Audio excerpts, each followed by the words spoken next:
Hi, what are the tassels that Jesus spoke about? They are far, far more than just some pieces of cloth that Jewish men wear. Learn the biblical significance and see how David had to deal with tassels and what amazing miracle that Jesus performed with his tassels and how this is really fulfilled prophecy. You're going to be amazed. Watch till the end and I'll share how the Jewish people actually interpreted the tassels. Religious Jewish men still wear them, by the way.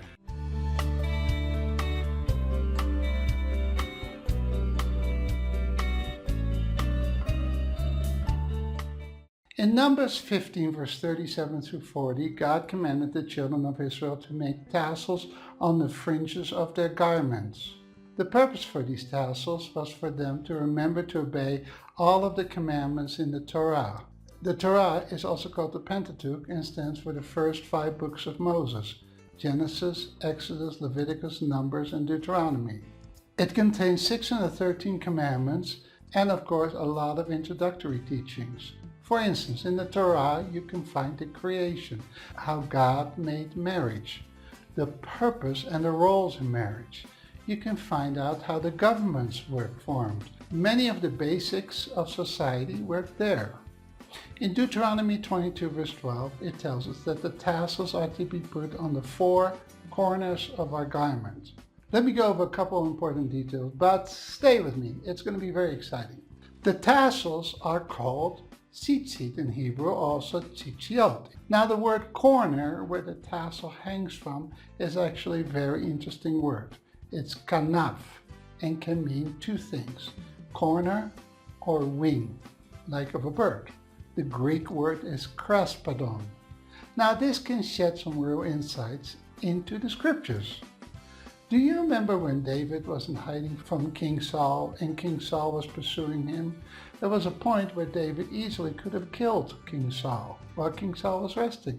But David just cut off the corner of his robe. 1 Samuel 24 verse 11 uses the word kanaf. But what does that mean?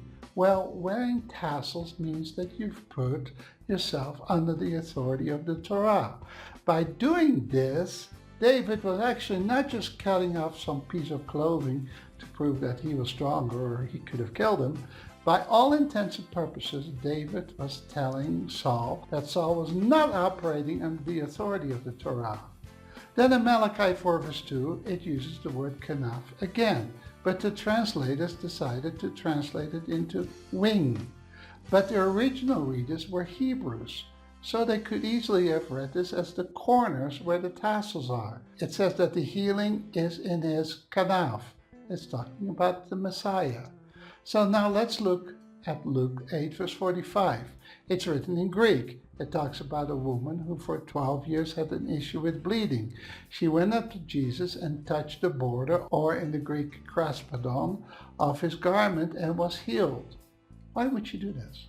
Well, she probably had read Malachi 4 verse 2. So Jesus said in verse 48, "Your faith has healed you." What did she believe based on Malachi 4 verse 2?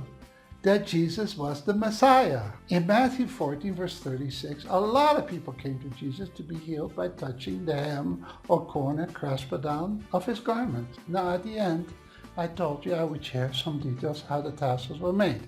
Here you actually have one. Notice it has 5 knots.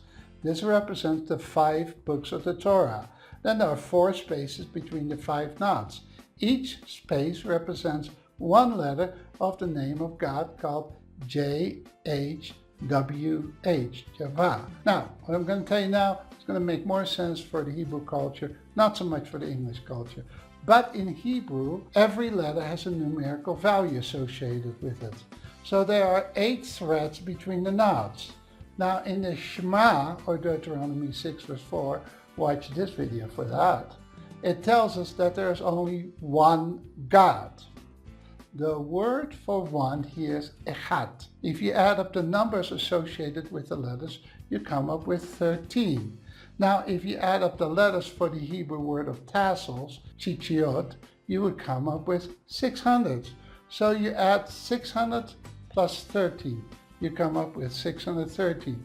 Now, that was a lot of math.